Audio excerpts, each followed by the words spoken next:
Bismillahirrahmanirrahim. Assalamualaikum warahmatullahi wabarakatuh. Ya, sebagaimana hadis Al-Bara bin Azib, beliau berkata, amarana Rasulullah SAW bitiba'il janazah. Rasulullah SAW memerintahkan kami untuk mengiringi janazah.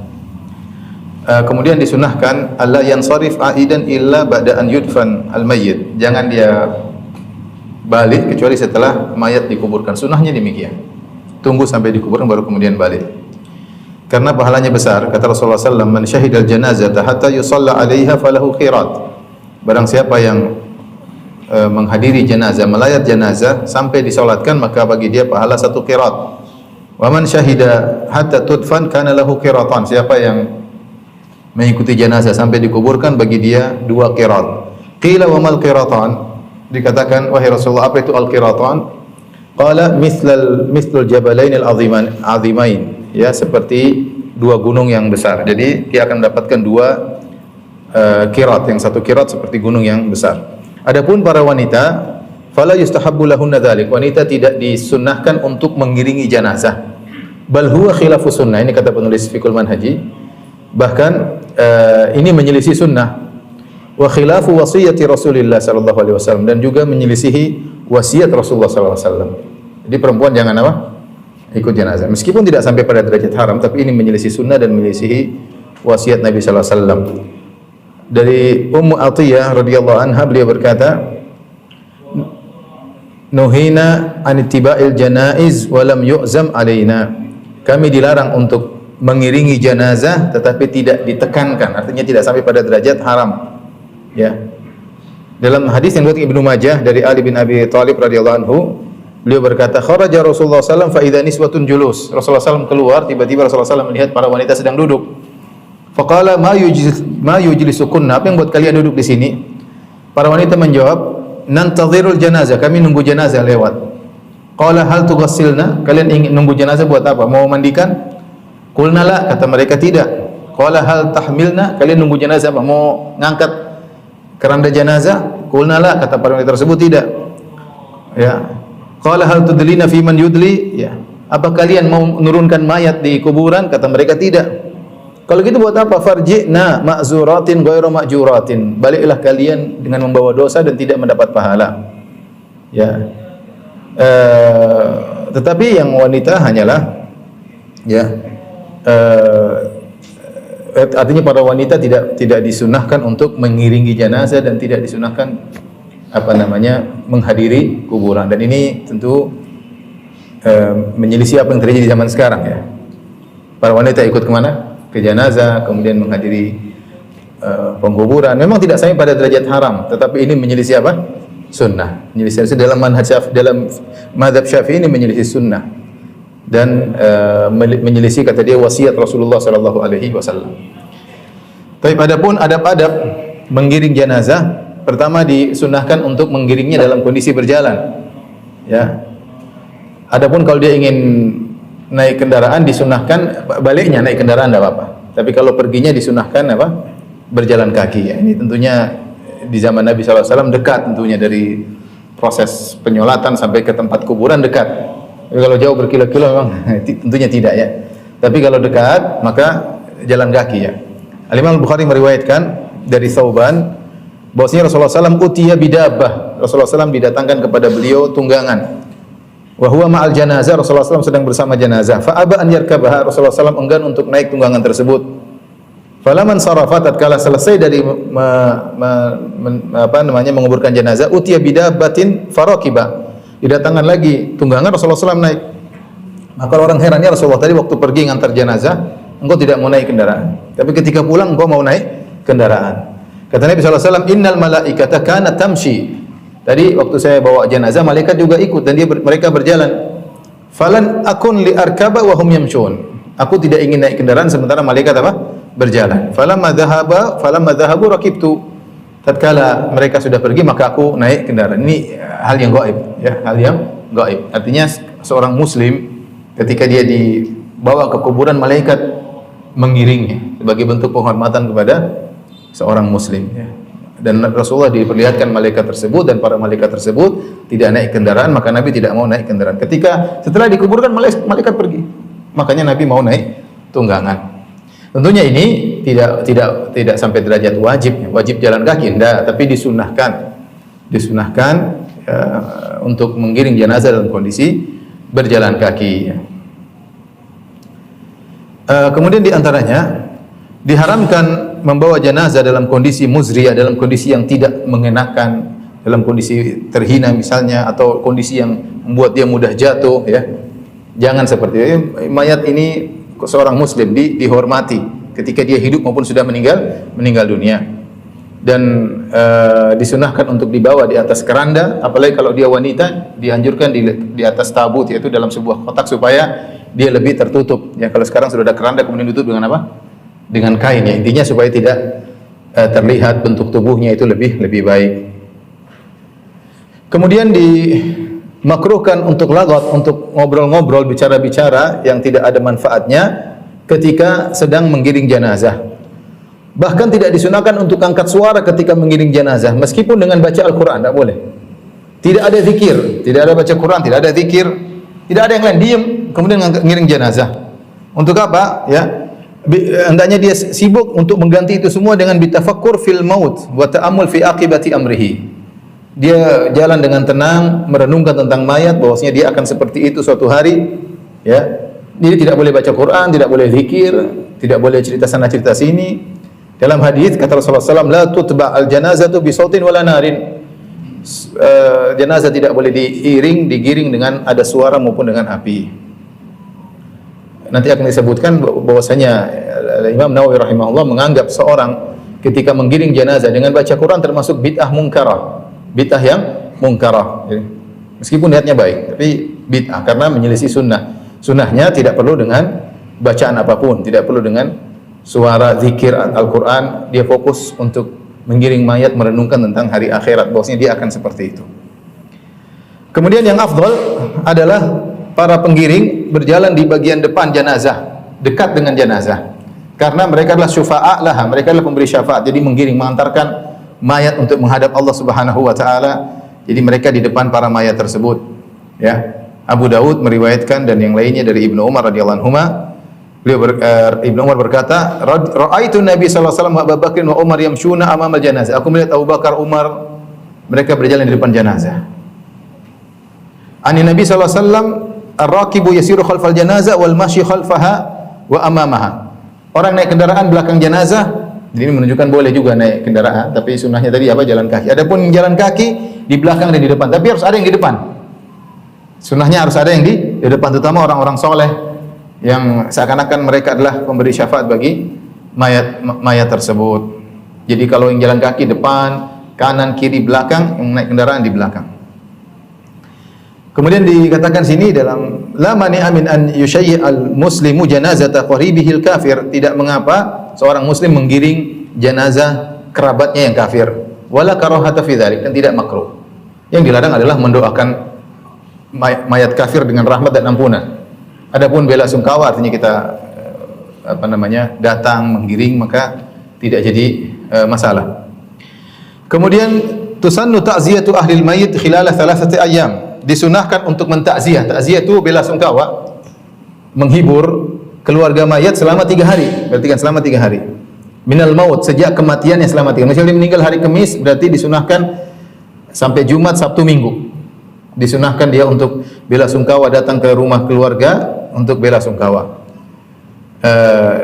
Dan ini pahalanya besar. Ma min muslimin yu'azzi akhahu bi musibatin illa kasahu Allahu min hulalil karamati yaumal qiyamah. Tidak seorang muslim pun yang mentakziah, bela sungkawa, menghibur orang yang meninggal, yang saudaranya terkena musibah, kecuali Allah akan memberikan dia gaun atau pakaian kemuliaan pada hari kiamat kelak. Takziah maksudnya menyuruh dia untuk sabar, ya, atau menghibur dia dengan mengatakan a'zamallahu ajrak, semoga Allah membesarkan pahalamu dengan musibah ini, wa ahsana azaak, dan semoga Allah Subhanahu wa taala memberikan engkau kesabaran, ya. Itu maknanya. Kita a'zamallahu ajrak wa ahsana azaak, semoga Allah membesarkan pahala bagimu, semoga Allah membuat engkau tegar menghadapi musibah tersebut. Kemudian beliau berkata, wa tukrahu ba'da 3 ayyam illa li musafir. Ini pendapat Imam Syafi'i. Tidak dan dimakruhkan untuk takziah setelah lebih dari 3 hari. Kecuali bagi yang musafir yang belum datang minggu depan itu nggak ada masalah, dia lagi di luar kota. Tapi yang penduduk setempat tidak bertakziah lebih dari 3 hari. Kalau lewat 3 hari sudah lewat waktu apa? Takziah. Kalau sudah lewat 3 hari lewat waktu takziah. Kenapa? Dan ini dijelaskan oleh Imam Syafi'i rahimahullah taala, li'anna al-huzna yantahi biha ghaliban fala yustahsanu tajdiduhu. Karena namanya kesedihan itu biasanya 3 hari sudah lewat, maka tidak dianjurkan untuk diulang-ulang lagi. Sudah lewat, dibuat sedih lagi. Sudah lewat, dibuat sedih lagi. Kalau 3 hari sudah lewat, hari keempat datang lagi takziah, nangis lagi. Hari kelima nangis lagi. Hari ketujuh nangis lagi. Hari ke-21 nangis lagi.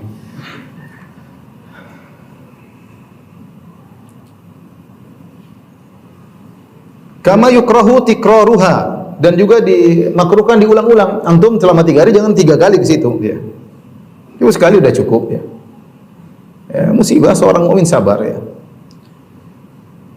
Wal aula an takuna ba'da dafn li istighali ahli al-mayt bi tahjihihi. Yang terbaik adalah mentakziah ketika sudah dikuburkan. Karena ketika waktu menguburkan ahli al-mayit yaitu keluarganya sibuk untuk menguburkannya.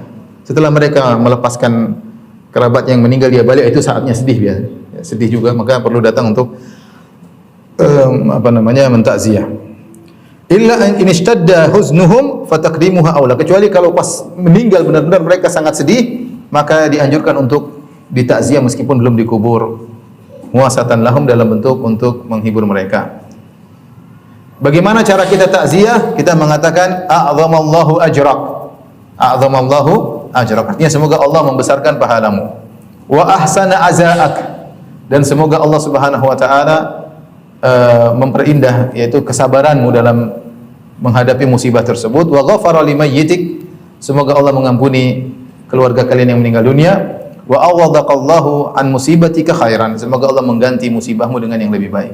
Ini ucapan yang kita ucapkan, boleh bahasa Indonesia. Ya, kalau orang enggak ngerti kalau bahasa Arab bagus, a'zamallahu ajrak ya. Kemudian wa ahsana azaak wa ghafarallahu limayyitik. Kemudian wa awadaqallahu an musibati bi musibatika khairan. Bahasa Indonesia enggak apa, semoga sabar, semoga Allah beri pahala yang besar. Enggak ada masalah. Tapi kita masuk pada bahasan inti bid'ahul janaiz, bid'ah janazah. Ingat, ini bukan yang nulis penulis dari Mesir ya. Bukan dari Saudi yang nulis ya. Ini buku Al-Fiqhul Manhaji fil Fiqh Syafi'i. Ini yang nulis para pakar fikih apa? Syafi'i. Jadi mereka juga ada bid'ah-bid'ah. Artinya mereka katakan ini adalah bid'ah-bid'ah yang harus dihindari. Ya. Ya, saya bilang ini Wahabi yang tulis enggak ya? Ini bukan tulisan saya, bukan, ini tulisan para penulis Fiqhul Manhaji. 3 orang yang nulis buku ini, ya, 3 orang.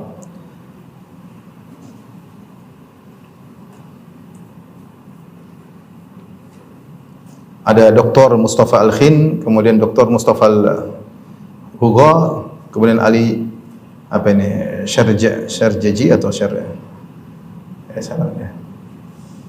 Jadi 3 orang ini pakar mazhab Syafi'i. Kalau tidak di Mesir, dari Syam ya. Intinya bukan orang yang disebut sebagai ulama Wahabi, enggak. Baik, kita baca bid'ahul janaiz. Saya baca Arabnya biar lebih yakin ya. Kullu ma yukhalifu adab at-tasyyi' allati dzakarnaha fahiya bid'un. Semua yang menyelisih adab-adab menggiring jenazah yang telah kami sebutkan tadi, semua yang menyelisih adalah bid'ah. Yang bagi taharruzu minha, hendaknya meninggalkan bid'ah-bid'ah tersebut. Kata syi'il janazati raqiban, seperti menggiring jenazah naik kendaraan ya. Kalau dekat sengaja kemudian semuanya naik kendaraan, ini tidak diperbolehkan. Atau bid'ah. Wa karaf'il aswati ma'aha, atau ngangkat suara ketika menggiring jenazah. Oleh karena Imam Nawawi rahimahullah taala mengatakan menggiring jenazah yang baca Al-Qur'an bid'ah. Bid'ah munkar. Bid'ah yang apa? Munkar, bukan bid'ah hasan. Ini bid'ah yang sedang munkar, semua yang sedang diingkari. Paham? Ini semua bid'ah yang diingkari, bukan bid'ah yang dianjurkan. Makanya semua yang menyelisih adab tadi semuanya bid'ah. Ya. Meskipun niatnya baik, seorang ketika bawa jenazah kemudian niatnya baik, mungkin ingat akhirat, baca Al-Qur'an, zikir, subhanallah, semuanya bid'ah. Ya, semuanya bid'ah. Cukup tenang kemudian mikirkan hari kematian. Ya. Kemudian yang kedua, hamlul akalil wa nahwiha ma'al janazah. Akalil maksudnya akalil al-wardiyah, yaitu ketika sedang giring jenazah bawa rangkaian bunga dari PT ini, dari pabrik ini, dibawa menuju ke pekuburan. Ini bid'atun muharramatun. Kalau tadi mungkin bid'ah makruha, yang pertama tadi, ini beliau mengatakan bid'atun muharramah, ini haram. Karena mazhab Syafi'i bagi bid'ah bermacam-macam. Yang sedang kita bahas ini semuanya kalau bukan bid'ah makruh, bid'ah apa? Haram. Paham ya? Bukan bid'ah hasanah. Fahiya bid'atun muharramatun, ini bid'ah yang haram. Tasallalat ilal muslimin taqlidan li adatil kafirin. Masuk dalam orang-orang Islam sebagai bentuk taklid kepada kebiasaan tradisi orang-orang kafir. Fi marasimi janaizihim, dalam tradisi penyelenggaraan jenazah mereka. Wa fiha ma fiha min idha'atil mal duna faedah. Hanya buang-buang harta, tidak ada faedahnya. Bikin garangan bunga harga 2 juta, 3 juta rame-rame, kemudian diiring dibawa ke tempat orang yang meninggal dunia, digiring dibawa ke pekuburan. Ding duitnya masuk amplop kasih orang yang meninggal dunia. Ini menurut mazhab Syafi'i, bukan perkataan saya. Tentang ini Ustaz ngada-ngada, enggak. Ini mazhab Syafi'i. Wal mufakharah wal mubahat, dan ini hanya mendatangkan kebangga-banggaan dan pamer-pameran. Kalau PT-nya semakin besar, karangan bunganya 2 meter kali 2 meter ya. Ya. Ini hanya buang-buang. Kenapa begini? Karena masalah jenazah ini tidak boleh ada bangga-banggaan. Ini kalau bikin rumah mungkin indah-indah, bikin jenazah mau meninggal masuk alam kubur mau pakai lagi bangga-banggaan, tidak pas, tidak boleh. Makanya saya bilang semua yang mendatangkan buang-buang harta atau bangga-bangga dilarang dalam masalah pekuburan apa? Jenazah. Tidak boleh. Makanya di sini dilarang membuat apa? Karangan rangkaian-rangkaian bunga yang besar-besar itu kemudian apalagi digiring dibawa ke pekuburan. Kemudian bid'ah yang berikutnya, al-kubur lati tuhfaru wa tubna bi tariqatin mukhalifatin lima dzakarna min dhabiti umqil qabr wa tisa'ihi wa afdaliyatil lahdi thumma syaqqi. Kuburan yang digali dan dibangun dengan cara yang menyelisihi yang sudah kita jelaskan sunnah-sunnahnya. Ada aturan dalamnya, lebarnya, dan lahat lebih utama daripada syak. Kalau ada yang menyelisih ini maka termasuk bid'ah. Mungkin bid'ah makruha ya. Wallahu alam. Intinya dia kadang jelaskan bid'ah haram, kadang dia memutlakan bid'ah. Intinya tidak keluar dari bid'ah makruha atau bid'ah yang apa? Haram. Yukrahu tasyidul kubur. Dimakruhkan membangun kuburan atau membuat semen di kuburan, dakhilaha au zahiraha, baik di dalam kuburan disemenin atau di luar. Bikulli ma dakhala fihi an-nar kal ismin wal jas wa nahwihima ya, dan semua yang dimasukkan apa namanya yang dibakar atau yang lainnya ya, termasuk semen, gipsun dan yang ini tidak boleh ya.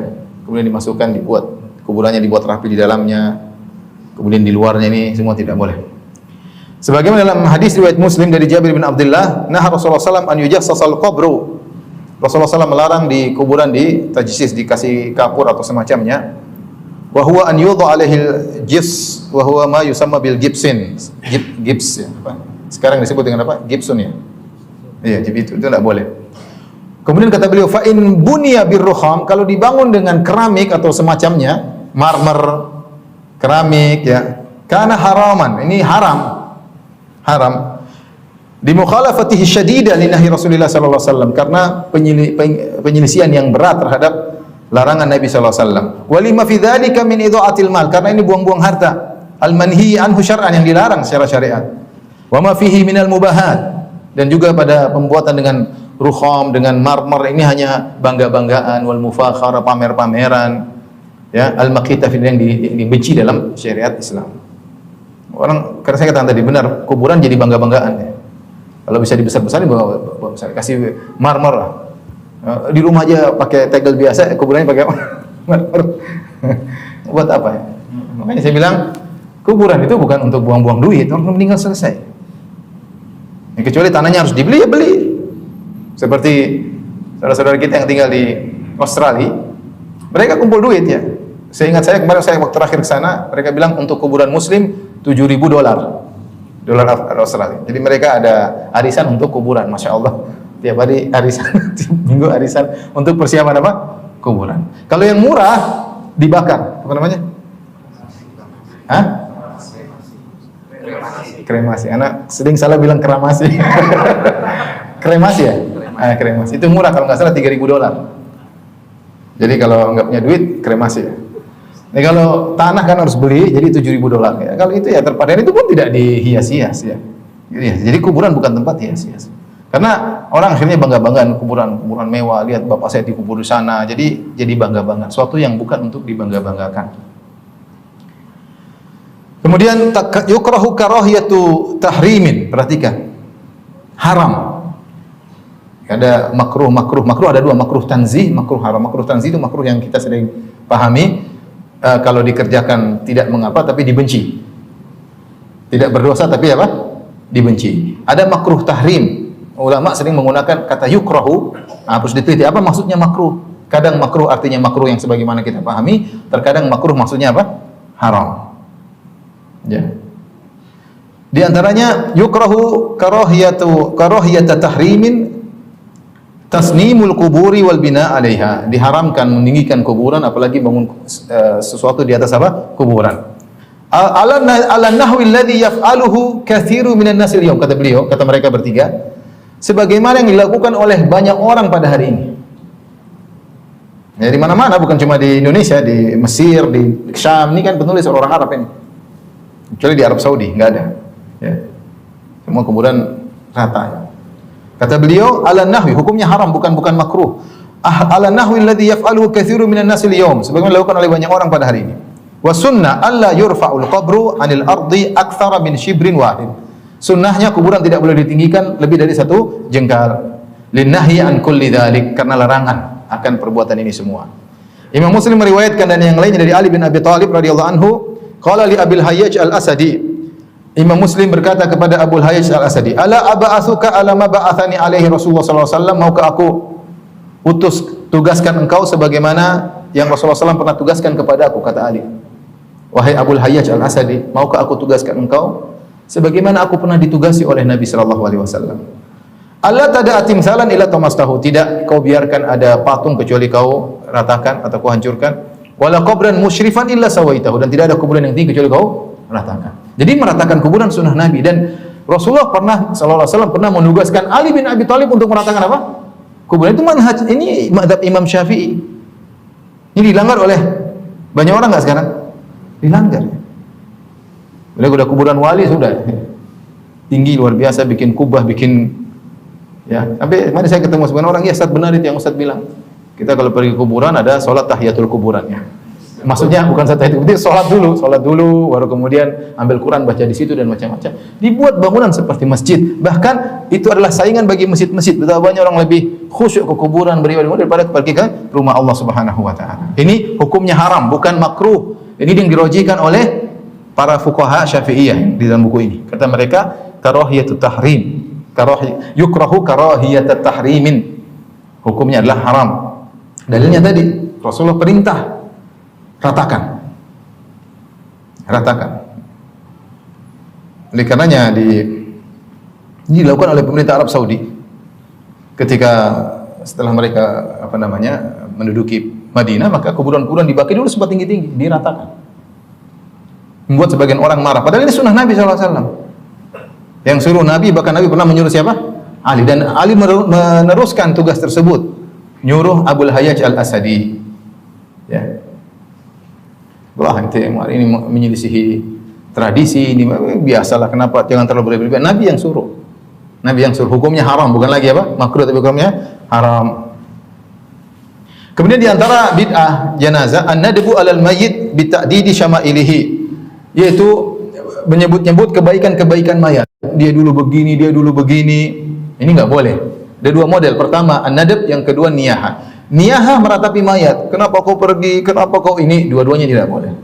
Karena menyebut-nyebut kebaikan-kebaikannya ketika sedang meninggal membuat orang semakin apa? Bersedih. Ini dulu rajin bersedekah, ini dulu orang tambah semakin kayaknya tidak ridho untuk dilepaskan menghadap Allah Subhanahu wa taala. Dua-duanya tidak boleh menyebut-nyebut kebaikannya ketika sedang dilayati ya, dan tidak boleh niyahah meratapi ya. Wa hiya kullu fi'lin aw qawlin yatadammanu idhar al-jaza'. Namanya niyaha adalah setiap perkataan atau perbuatan yang menunjukkan tidak terima, tidak sabar. Seperti mukul dada, merobek baju dan yang semisalnya. Ya, kata Rasulullah SAW dalam hadis, laisa minna man latamal khududa wa syaqal juyuba wa da'a bid'al jahiliyah. Bukan dari golongan kami kalau terkena musibah tampar-tampar pipinya, kemudian merobek-robek bajunya. Sebagian selain agama Islam ada yang seperti itu, ketika ada yang meninggal maka dia meratapi. Bahkan kayaknya lagi lomba meratapi ya. Mau gini, nangis, ada yang jambak-jambak rambut. Kita tidak boleh seperti itu. Itu menunjukkan kamu tidak ridho dengan keputusan Tuhanmu yang mencabut nyawanya ya. Jadi nadab tidak boleh, an-niyaha tidak boleh. Bahkan niyaha ini dosa besar. Kata Nabi sallallahu alaihi wasallam, an-naihatu idza lam tatub qabla mautiha tuqamu yaumal qiyamah wa 'alaiha sirbalun min qatiran wa dir'un min jarab. Seorang wanita yang melakukan niyaha, dan karena yang sering melakukannya adalah wanita. Laki-laki juga kalau melakukan ya juga sama, tapi ini kenapa disebut an-naiha? Tukang niyaha wanita, karena yang melakukan biasanya wanita yang tidak sabar. Kalau tidak bertobat sebelum meninggalnya, maka dia akan dibangkitkan pada hari kiamat kelak, kemudian dipakaikan pakaian dari suatu yang sangat panas, wa dir'un min jarab, dan pakai baju kurung yang menimbulkan gatal, siksaan bagi dia. Jadi niyaha hukumnya dosa besar. Kalau kita dalam kondisi mau meninggal, panggil istri kita, putri-putri kita terutama, ingatkan jangan meratapi ayah ya. Tidak boleh. Hukumnya haram, ridha dengan kepergian ayah misalnya. Kita sampaikan ya. Karena perempuan terkadang lepas kontrol ya. Dan itu terjadi ya. Terjadi. Bahkan sebagian wanita sudah ngaji lama, tiba-tiba anaknya meninggal, dia enggak kuat. Teriak-teriak, meratapi, dan itu terjadi. Karenanya itu perkara yang dilarang dan itu termasuk dosa besar. Adapun tangis yang alami maka tidak jadi masalah. Wala ba'sa fil buka'i tabi'i an-nashi' 'anil 'atifah wa riqqatil qalbi. Tidak mengapa nangis alami yang muncul gara-gara perasaan dan juga hati yang lembut. Karena Nabi sallallahu alaihi wasallam juga menangis. Rasulullah sallallahu alaihi wasallam menangis ketika putranya Ibrahim mau meninggal dunia. Tatkala beliau melihat lamma ra'ahu yajuju bi nafsihi, tatkala Rasulullah melihat Ibrahim sakratul maut ya. Itu jiwanya mau keluar, ruhnya mau keluar dari jasadnya, dan itu anak sangat dicintai oleh Nabi. Ketika itu Nabi tidak punya anak laki-laki kecuali siapa? Ibrahim ya. Memang Rasulullah SAW diuji dalam banyak hal ya. Di antaranya anak-anaknya meninggal di hadapan dia, di antaranya Ibrahim ketika digendong oleh Nabi SAW. Kemudian Rasulullah melihat bagaimana dia sakaratul maut. Kemudian Rasulullah SAW berkata, innal aina tadma. Sebelum meninggal Rasulullah SAW sudah menangis. Kata Rasulullah SAW, air mata ini mengalirkan air mata. Wal qalba yahzan, sungguhnya hati itu sedih. Wala naqulu illa ma yurdi rabbana, dan kami tidak mengucapkan kecuali perkara yang mendatangkan keridhaan Rabb kami. Wa inna bi firaqika ya Ibrahim lamahzunun. Sungguh kami sangat bersedih dengan kepergianmu. Rasulullah SAW menangis. Demikian juga dalam Sahih Muslim dari Abu Hurairah radhiyallahu anhu, zaran nabiyyu qabra ummihi fabaka wa abka man haulahu. Rasulullah SAW menziarahi kuburan ibunya, Rasulullah SAW menangis dan orang sekitarnya juga menangis. Tapi bid'ah yang ketujuh, perhatikan. Inshighalu ahli al-mayyiti bi sun'at ta'ami wa jam'in nasi alaihi. Sibuknya keluarga mayat untuk bikin makanan dan ngumpulin orang untuk makan makanan. Saya ulangi, ini bukan perkataan saya. Inshighalu ahlil mayyit bisun ay ta'ami, sibuk keluarga mayat buat makanan, mengundang orang untuk makan. Kama huwal mu'tadu fi hadzal asri, sebagaimana ini tradisi di zaman sekarang. Jadi model begini bukan cuma di tanah air kita, bahkan di negeri mereka. Dan itu diingkari oleh mereka. Bid'atun tunaqidu sunnah. Ini adalah bid'ah yang menyelisih sunnah. Membatalkan, tunaqid itu bertabrakan, kontradiksi dengan sunnah. Wa tukhalifuha mukhalafatan syadidah, dan menyelisih sunnah dengan penyelisihan yang berat. Dengan penyelisihan yang berat. Gimana? Kenapa? Wa inna ma sunnatu aqsu dzalik. Sunnah itu malah sebaliknya. Sunnah malah sebaliknya. Ai an yaquma ba'dul musyayyi'in bi tahdhiri at-ta'am wa irsalihi ila ahli al-mayyit. Justru orang-orang yang ngelayat, yang bikin makanan dan kirim kepada keluarga mayat. Au jamu ahli fi baitid da'i, atau orang-orang yang sedang bersedih datang ke rumahnya, makan di rumahnya karena mereka lagi sedih, enggak sempat bikin makanan. Ini sunnah kalau dikerjakan indah. Alhamdulillah beberapa kejadian seperti itu. Ketika ada keluarga yang meninggal, makanan datang. Kita namanya orang meninggal sibuk urus ini, sibuk mayatnya, apalagi musim Covid. Terus orang-orang datang, kita siapin makanan buat apa? Buat mereka, ya. Sehingga mereka tidak terbebani. Wa yustahabbu an yakuna katsiran bihaitsu yakfi ahlal mayyit yaumahum wa lailatahum, dan disunahkan memberi makan kepada keluarga mayit dengan makanan yang banyak yang cukup untuk makan siang dan makan malam. Ya. Wa dzalika liqauli sallallahu alaihi wasallam, ini berdasarkan hadis Nabi sallallahu alaihi wasallam, lamma jaa khabaru qatli Ja'far bin Abi Thalib, tatkala datang berita tentang terbunuhnya Ja'far bin Abi Thalib dalam perang Mu'tah, kata Nabi sallallahu alaihi wasallam, isna'u li ali Ja'far ta'aman, buatlah makanan buat keluarga Ja'far, fa innahu qad ja'ahum ma yushghiluhum, sungguhnya mereka telah ditimpa dengan musibah. Jadi ini dikatakan bid'ah, berkontradiksi dengan sunnah, mukhalafatan syadidah, penyelisihan yang berat. Wa yuhramu tahiyatut ta'am linnaihat wa amsalihinna, ya. Apalagi haram menyiapkan makanan untuk wanita yang siap-siap untuk apa? Meratapi. Tidak boleh, karena dia melakukan dosa. Sawa'un kana min ahli mayyit am ghairihim. Yang wanita meratapi ini apakah dari keluarga mayat atau dari lainnya, tidak boleh. Dzalika li'annahu i'anatun ala ma'siyah. Karena kalau kita kasih makan, kita membantu maksiat, biar dia teriaknya lebih keras. Biarin lapar, enggak usah. Kasih makan dia teriak lebih keras lagi, jangan. Ya. Wa tahmisun 'ala al-istimrari fiha, dan buat dia semakin semangat untuk apa? Terus meratapi. Perhatikan berikutnya. Wa minal bid'ah ma yaf'aluhu ahlul mayyit min jam'in nas 'ala ta'am. Perhatikan ini. Ini bukan omongan saya, ya. Perhatikan. Dan di antara bid'ah adalah apa yang dilakukan oleh keluarga mayat, min jam'in nasi 'ala ta'am, mengumpulkan orang untuk makan makanan, bimunasabatin ma yusammunahu bimurur arba'in wa nahwihi. Karena ada munasabah, yaitu ada suatu momen, kata mereka, karena sudah lewat 40 hari. Atau yang semisalnya. Ya, 7 hari, 10 hari, 100 hari, 1000 hari, ya, 271 hari. Ini semua bid'ah. Dan ini dalam buku-buku fikih Syafi'i semua ada. Makanya kadang saya heran, ya. Ini sudah ada fikihnya, ini bukan fikih orang Saudi, ini fikih mazhab Syafi'i. Tapi mereka sebagian orang tetap aja ngeyel, oh enggak ini, macam-macam dalil. Ini yang bilang ulama kalian sendiri. Jadi Imam Syafi'i enggak diikuti, Imam Nawawi enggak diikuti, ini ulama fuqaha Syafi'i zaman sekarang tidak diikuti, terus ikut siapa? Bikin mazhab sendiri. Nah, hukumnya tidak boleh, ini termasuk bid'ah. Wa idza kanat nafaqatu hadhihi al-at'imati min malil warathah wa fihim qasirun ay ghairu balighin, kana hadzal fi'lu min asyaddil muharramat. Kalau ternyata uang yang ini pakai uang orang aja enggak boleh. Kita yang bantu, sudah kamu tenang aja, kita bikin makanan 40 hari, undang orang. Itu saja tidak boleh, bid'ah. Apalagi uang tersebut diambil dari ahli waris. Ini meninggal, orang ini meninggal punya anak-anak. Anak-anak tersebut butuh makanan, diambil terus dibuat acara seperti itu. Ya. Ini termasuk asyaddil muharramat, keharaman yang paling parah. Li'annahu aklun limalil yatim, karena ini adalah makan harta anak yatim. Wa idha'atun lahu fi ghairi maslahatihi, hanya buang-buang harta, tidak ada maslahatnya.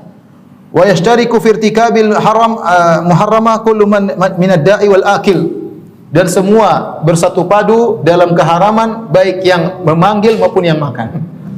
Enggak boleh. Jadi kalau dari perkataan ini ada orang undang, kita enggak boleh makan. Paham?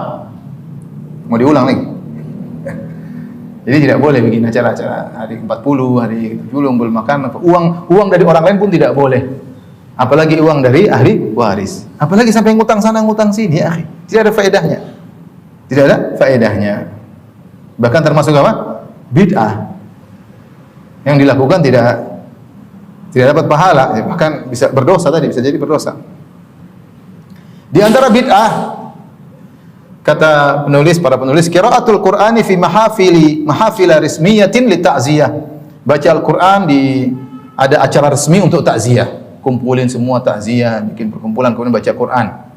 Ala nahwi alladhi yatimul yaum, seperti yang dilakukan di zaman ini. Jadi mengingkari bid'ah-bid'ah yang terjadi di zaman mereka ini. Ini zaman kita sekarang, mereka ini ulama ini. Fahiya aidan bid'ah. Ini juga bid'ah. Kalau orang ente gimana sih kok bid'ah? Baca Quran kok bid'ah? Ini yang bilang bid'ah bukan saya. Yang bilang siapa?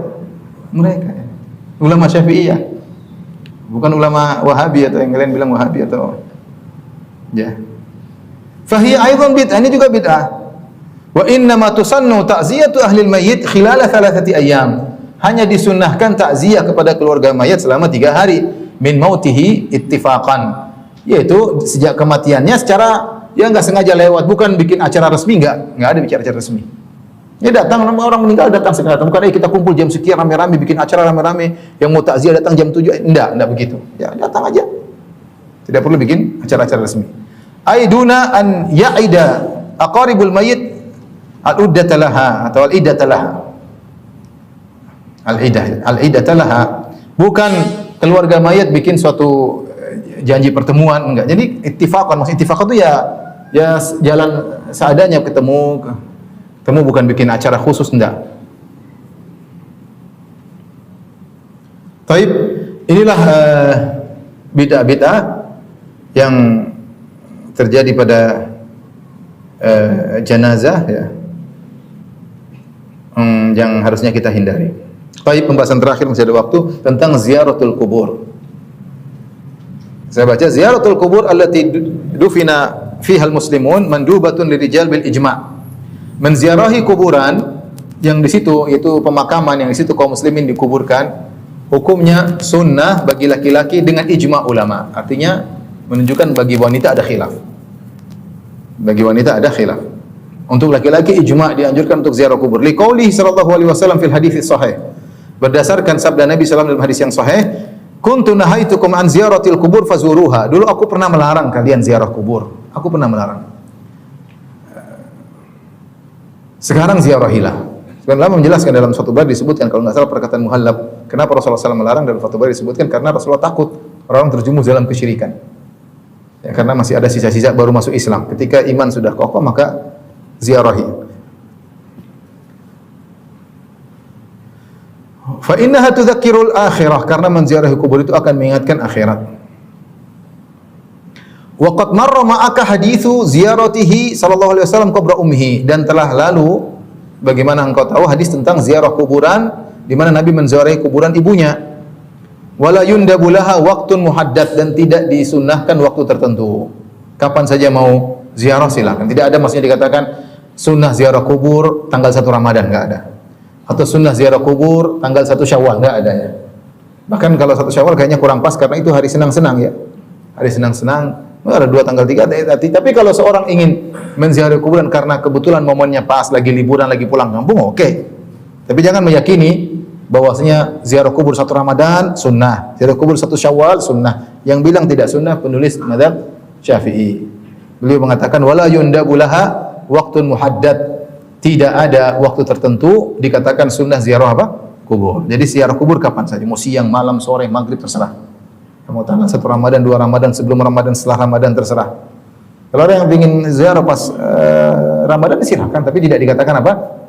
Sunnah waktunya tersebut. Ziarah kuburnya sunnah tapi waktunya jangan dibilang apa? Sunnah. Kapan saja silahkan ziarah kubur. Tapi itu laki-laki disepakati. Amman nisa, adapun para wanita, fayukrahu lahunna ziyaratuha. Maka wanita dimakruhkan untuk ziarah kuburan. Kenapa? Li'annaha madhinnatun litabarruj wa nuwah wa raf'il aswat. Karena ziarah kubur bagi wanita ini rawan potensi mazinnah, yaitu potensi untuk bertabarruj, berhias.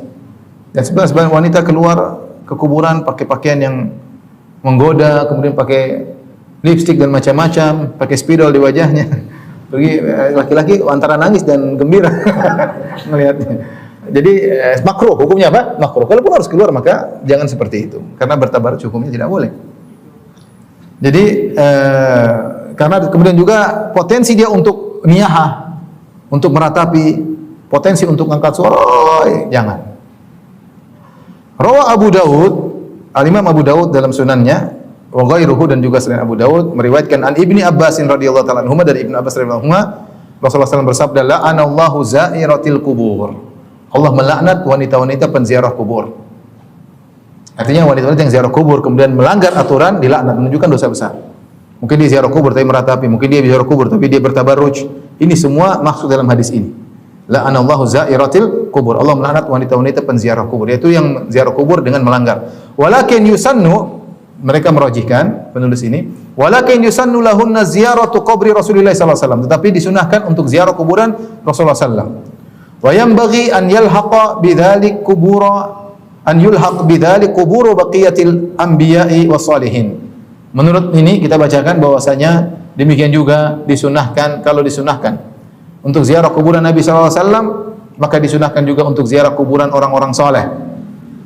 Kuburan nabi-nabi yang lain dan kuburan orang-orang saleh. Syaritata alla yakuna tabarrujun wa ikhtilatun wa izdihamun wa iltisaqun birrijal. Dengan syarat tidak boleh ketika pergi ke kuburan-kuburan tersebut ada tabarruj, berias, campur baur, desak-desakan, nempel dengan lelaki, ini semua tidak boleh. Rafu aswat, ngangkat suara, mimma huwa madhinatul fitnah, ini potensi timbulnya fitnah. Wa ma aktsarahu fi ziyaratihinna. Dia tutup, beliau mengatakan, mereka berkata, penulis 3 orang mengatakan, wa ma aktsarahu fi ziyaratihinna, dan betapa banyak para wanita ketika ziarah seperti ini. Tabarruj, campur laki-laki perempuan, desak-desakan, laki-laki perempuan di luar desak-desakan. Kemudian nempel dengan lelaki, angkat suara, ya ini semua tidak boleh, ya. Di sini kita tahu bahwasanya ulama Syafi'iyah berpendapat ziarah ke kuburan Nabi dan kuburan orang-orang saleh itu masalah pembahasan tersendiri, ada pembicaraan di kalangan para ulama, tapi inilah fikih dari mazhab apa? Syafi'i. Taib, min adabi ziyaratil kubur, adab ziarah kubur, idza dakhala zair al-maqbarah, jika penziarah masuk di kuburan, nudiba lahu an yusallima 'alal mauta qailan, maka disunahkan dia untuk memberi salam kepada para mayat-mayat dengan berkata, assalamu alaikum dara qaumin mu'minin, keselamatan bagi kalian wahai penghuni kuburan. Wa inna insyaallahu bikum lahikun, kami insyaallah nyusul kalian. Insyaallah di sini bukan keraguan tapi memastikan. Insyaallah terkadang untuk meragukan, terkadang untuk memastikannya, terkadang untuk menghindar. Misalnya besok kamu pergi, insyaallah, insyaallah. Tapi saya tidak bisa memastikan, makanya saya bilang apa? Insyaallah. Besok kamu hadir, insyaallah, maksudnya tidak. Supaya saya tidak bilang janji, saya bilang insyaallah untuk kabur. Padahal insyaallah itu maksudnya saya akan berusaha, tapi saya tidak bisa memastikan karena belum tentu saya bisa. Yang kedua, insyaallah litahqiq. Insyaallah, la tadkhulul masjidal haram, insyaallah aminin. Kata Allah, kalian wahai para nabi dan para sahabat akan masuk ke Masjidil Haram insyaallah dalam kondisi aman, insyaallah maksudnya pasti. Nah, di antaranya insyaallah ini, wa inna insyaallah bikum lahikun, kami insyaallah nyusul kalian, insyaallah sini pasti atau tidak? Pasti. Makanya litahqiq. Makanya orang kalau ziarah kubur dia mengingat akhirat, karena dia mengatakan wa inna insyaallah bikum lahikun, kami akan nyusul kalian. Subhanallah. Dan kuburan di situ ada orang kaya, ada orang ini, orang muda, orang tua, ya macam-macam. Saya kemarin baru ke rumah sebagian saudara-saudara kita, ada dia punya anak masih muda, masih umur 30-an, udah punya anak 3 meninggal Covid, umur 30. Subhanallah, 31 kalau enggak salah. Enggak diduga.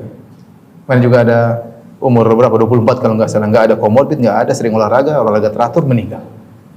Enggak ada yang duga. Enggak ada sebab, enggak ada penyakit sebelumnya. Kalau sehat ketabrak ya banyak, itu memang karena ketabrak. Tapi maksudnya nggak ada sebab apa-apa, olahraga teratur. Ya. Sampai sebagian orang saya mengatakan, Ustaz, sebagian teman saya seumur saya pada meninggal karena teratur olahraga. Oh, memang masa kayak gitu lah? Yang benar aja. Maksudnya nggak usah olahraga. Jadi hati-hati, seorang pun olahraga jangan sampai terlalu pede. Olahraga jangan berlebihan, harus. Intinya namanya meninggal kita nggak tahu kapan. Jangan bilang kita kekar-kekar meninggal ya. Sebenarnya kurus ramping, ternyata meninggal. Yang gemuk masih hidup.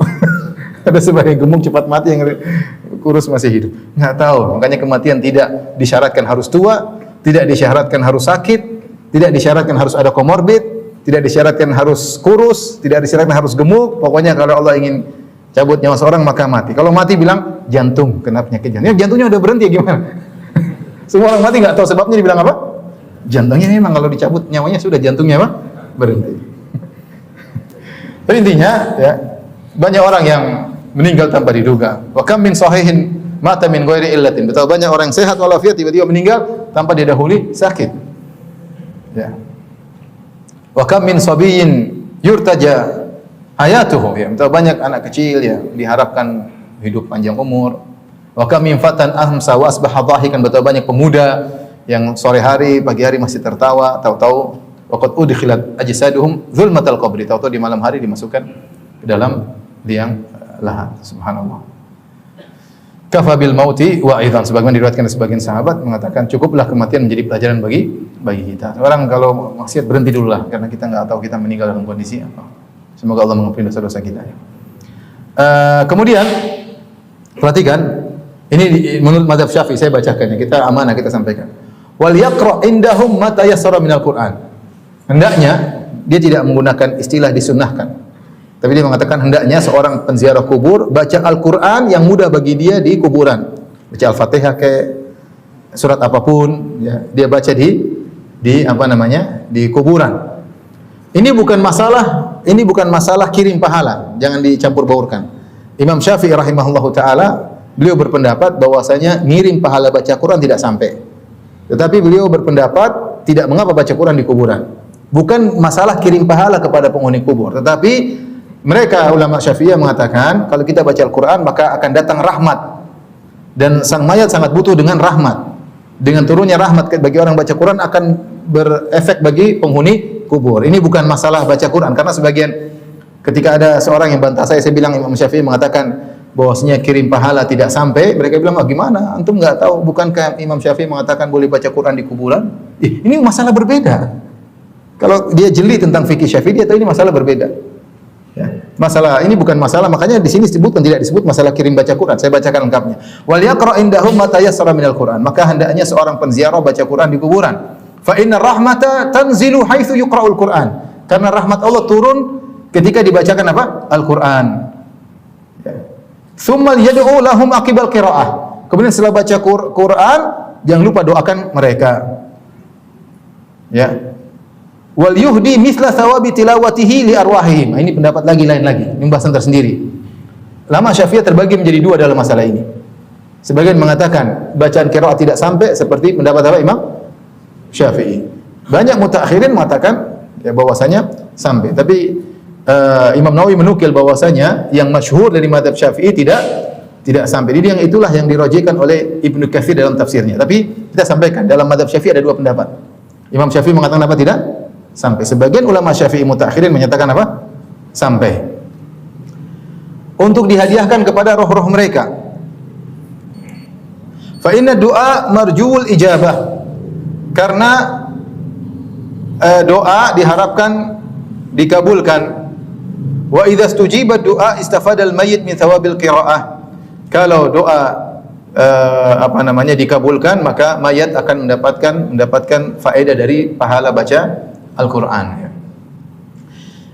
Apa dalil mazhab Syafi'i? Kalau kita telusuri, mereka berdalil tentang hadis Ibnu Abbas radhiyallahu ta'ala anhuma. Ini masalah khilafiyah tentunya ya, tapi kita harus tahu mazhab Syafi'i seperti ini.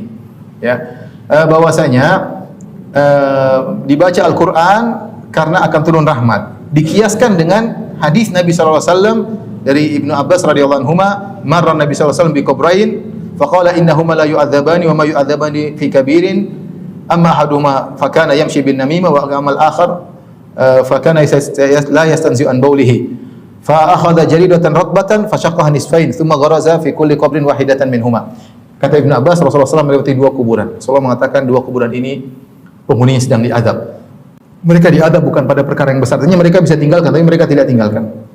Adapun yang satu diadab karena namimah, yang satu diadab karena tidak bersih ketika buang air kecil. Ada yang mengatakan karena kelihatan auratnya ketika buang air kecil. Maka Nabi SAW mengambil pelepah korma yang masih basah. Kemudian Rasulullah SAW belah dua. Kemudian Rasulullah SAW tancapkan masing-masing belah tersebut kepada dua kuburan tersebut. Rasulullah SAW mengatakan la'allahu yukhaffafu anhuma ma lam yaibasa. Semoga dua mayat ini dikurangi adabnya selama dua pelepah korma masih basah. Taib, dipahami oleh ulama Syafi'iyah bahwasanya basahnya pelepah korma tersebut mempengaruhi dikuranginya azab. Basahnya. Nah, kalau basahnya pelepah korma bisa mengurangi azab, apalagi bacaan apa? Al-Quran. Jadi kias aulawi. Kalau benda mati yang basah ditancapkan bisa mengurangi siksaan, apalagi bacaan apa? Al-Quran. Tapi ini pendalilan tentu jadi permasalahan bahwasanya Nabi hanya melakukannya sekali, kemudian para sahabat tidak menirunya, dan terkurangnya adab. Rasulullah melakukan demikian karena Rasulullah tahu ilmu gaib bahwasanya mereka sedang diadab. Rasulullah SAW tidak pasang di kuburan Abu Bakar, di kuburan para sahabat yang lain, di syuhada Uhud, enggak. Tapi Rasulullah memang diri sedang diadab, maka kita tancapkan ya. Nah, kita enggak tahu diadab atau tidak. Atau diadab kita, tapi itu pun kekhususan Nabi SAW. Makanya Rasulullah SAW mengatakan, la'allahu yukhafafu anhuma, semoga dikurangi selama tidak kering. Maksudnya apa?